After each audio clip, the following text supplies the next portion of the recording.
What if I told you that General Motors once built a V8 engine that literally cut itself in half while driving? Or that they created a massive V12 truck engine with a crankshaft weighing 200 pounds? From engines that required mysterious rocket fluid to stay running, to a luxury Cadillac that could transform from 8 cylinders to 4 cylinders on the fly, these 10 GM engines are so unusual that most people don't even know they existed. Kicking off our list at number 10 is the GMC Toro Flow Diesel series, an ambitious but ultimately flawed attempt at building medium-duty diesel engines. Produced from 1959 to 1974, GMC aimed to offer affordable 4-stroke diesels to compete in the growing truck market. The lineup included a 351 cubic inch V6, a 478 cubic inch V6, and a massive 637 cubic inch V6-8. While the specs looked solid, the design had quirks. Most notably, both the intake and exhaust manifolds were mounted on the same side. This odd setup was needed to fit the diesel injection pump into the engine's V. Toro Flows also used toroidal combustion chambers to improve fuel mixing and efficiency. Unfortunately, these engines struggled in practice. Bosch injection pumps were notoriously unreliable, and the engines suffered from frequent head gasket failures when pushed hard. Despite their issues, the Toro Flow engines played a role in diesel development. They served as a learning experience that helped shape more durable and capable diesel engines in the years that followed. At number 9 is one of the most disappointing V8s ever, the 1979 Oldsmobile 4.3-liter diesel LF7. Built during the late 70s fuel crisis, GM aimed for better fuel economy by downsizing a diesel V8. The result? A disaster. This 260 cubic inch engine made just 90 horsepower and 160 pound-feet of torque, less than many modern 4-cylinders, making luxury cars feel like lawnmowers. Worse, Oldsmobile reused gasoline engine components like head bolts and gaskets, which couldn't handle diesel compression. That led to constant head gasket failures, overheating, and early engine death. To top it off, it lacked a water separator, essential for filtering the era's poor diesel fuel.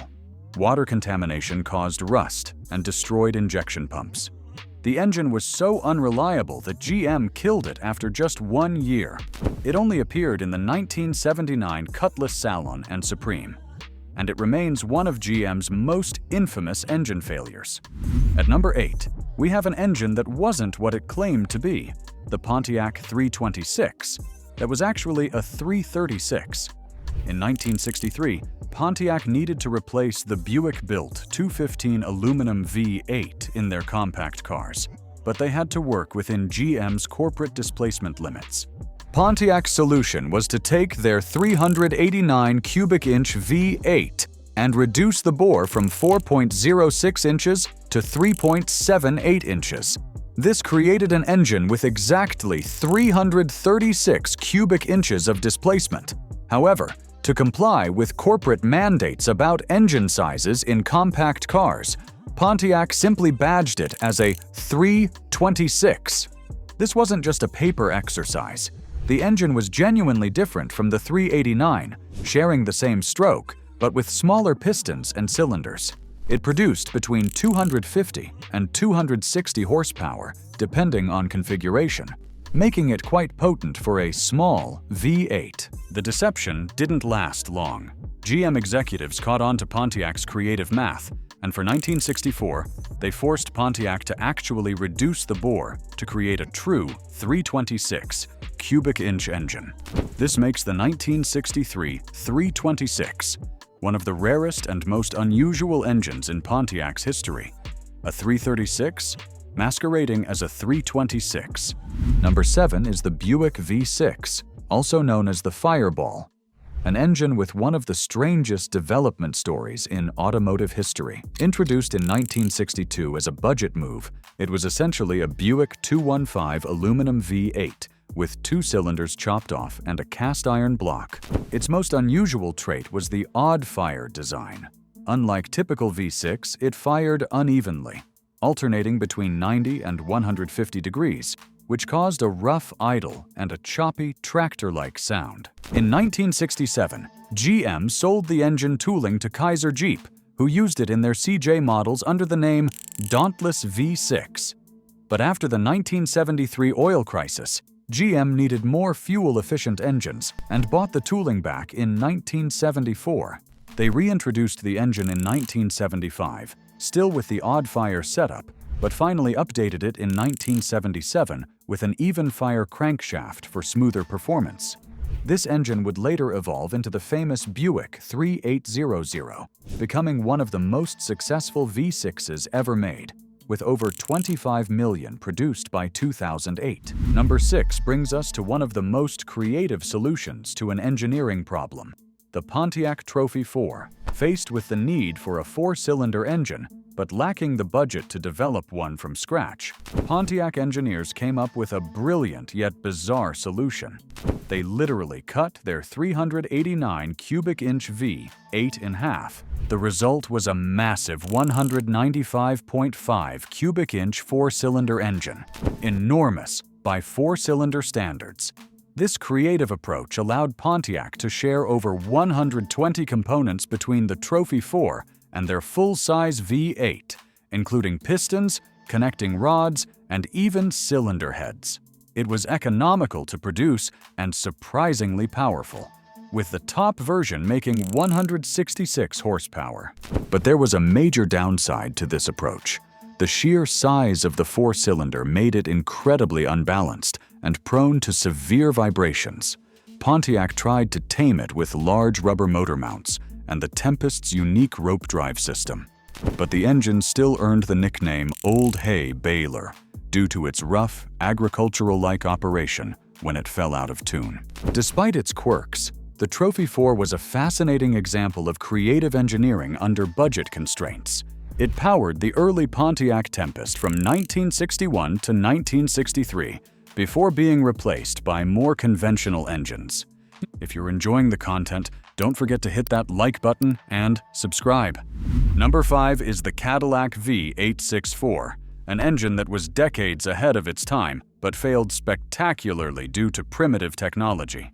Introduced in 1981, this was GM's first attempt at variable displacement technology, allowing the engine to deactivate cylinders to save fuel. The concept was brilliant. When cruising or under light loads, the 368 cubic inch V8 could shut down 2 or 4 cylinders, transforming into a V6 or even a 4-cylinder engine. An onboard computer monitored driving conditions and controlled the transitions, promising up to 30% better fuel economy. Unfortunately, 1981 computer technology wasn't up to the task. The transitions between 8, 6, and 4-cylinder modes were jerky and unpredictable. The throttle body fuel injection system couldn't properly meter fuel for the varying number of active cylinders, leading to hesitation, rough running, and frustrated owners.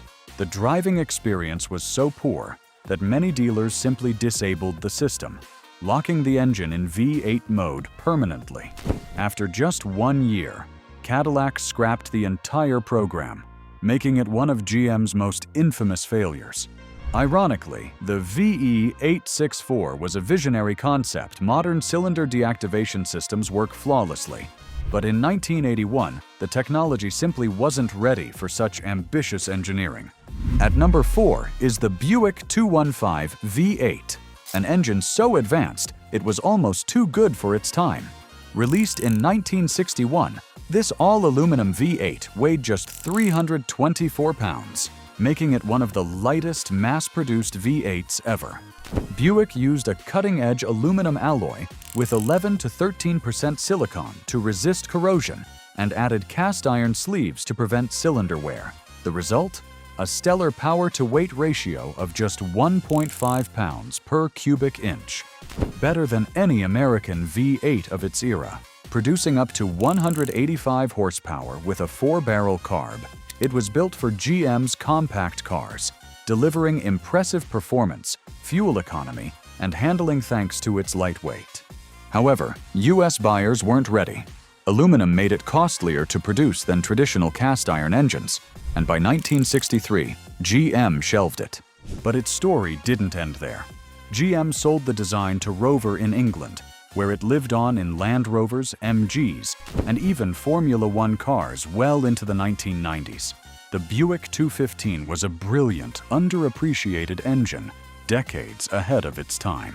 At number 3, we have the GMC 702 cubic inch twin 6, quite possibly the most massive gasoline engine ever built for trucks.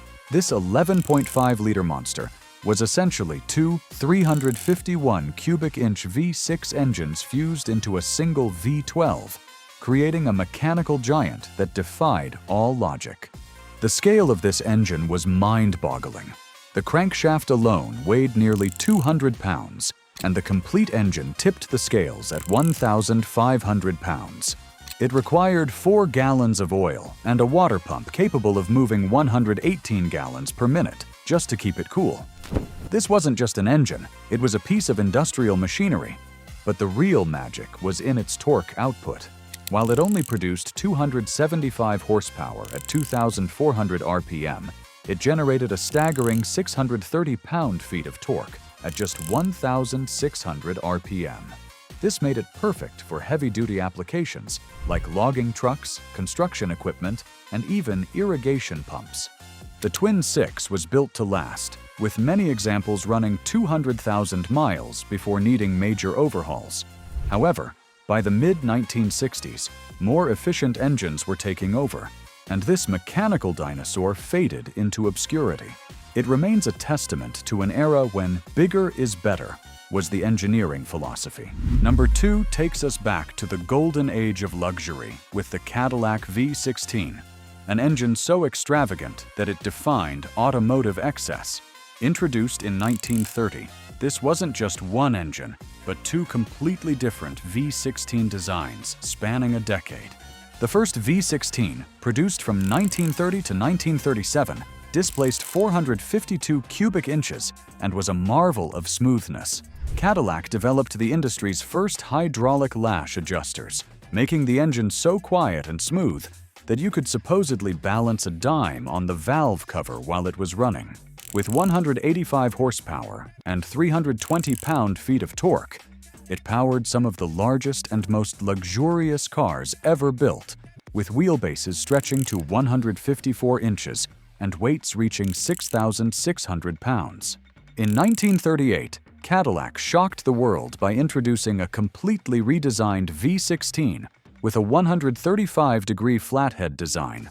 This second-generation engine was 250 pounds lighter and more compact, but it lacked the visual drama of its predecessor, with much of its wiring and plumbing exposed to cut costs. Despite their technical brilliance, both V16 engines were commercial failures. Only 4,076 units were sold over the entire 10-year production run, making them some of the rarest engines ever built. They remain symbols of an era when engineering excellence mattered more than profit margins. And at number 1, we have the Oldsmobile Jetfire Turbo V8, America's first turbocharged production car engine, and quite possibly the weirdest engine GM ever built. Introduced in 1962, this engine was decades ahead of its time, featuring technology that wouldn't become mainstream until the 2000s. The Jetfire started with the 215 cubic inch aluminum V8, but added a Garrett T5 turbocharger, boosting power to 215 horsepower. Exactly 1 horsepower per cubic inch, a remarkable achievement for 1962. But here's where it gets weird. To prevent detonation under boost, Oldsmobile engineers developed a water methanol injection system they called turbo rocket fluid. This mysterious concoction had to be regularly refilled in a separate tank, and without it, the turbo system would shut down, leaving drivers with significantly reduced power. The fluid was a mixture of water, methanol, and corrosion inhibitors, and it was absolutely critical for the engine's operation. Unfortunately, most owners didn't understand the system or forgot to refill the turbo rocket fluid tank. This led to constant complaints about poor performance and reliability issues. The complexity of maintaining both the turbocharger and the injection system proved too much for 1960s consumers. despite being capable of 0 to 60 miles per hour in about 9 seconds. Impressive for the era. The Jetfire was discontinued after just 2 years. It remains one of the most innovative, yet impractical engines ever built. A fascinating glimpse into what automotive technology could have been if the supporting infrastructure had been ready. From rocket fluid-powered turbos to engines that cut themselves in half, GM's engineers have never been afraid to think outside the box. These 10 weird engines prove that sometimes the most interesting automotive stories come from the failures and oddball experiments that didn't quite work out. Which of these bizarre GM engines surprised you the most? Let me know in the comments, and don't forget to smash that like button and subscribe for more auto content. Thanks for watching. See you in the next video.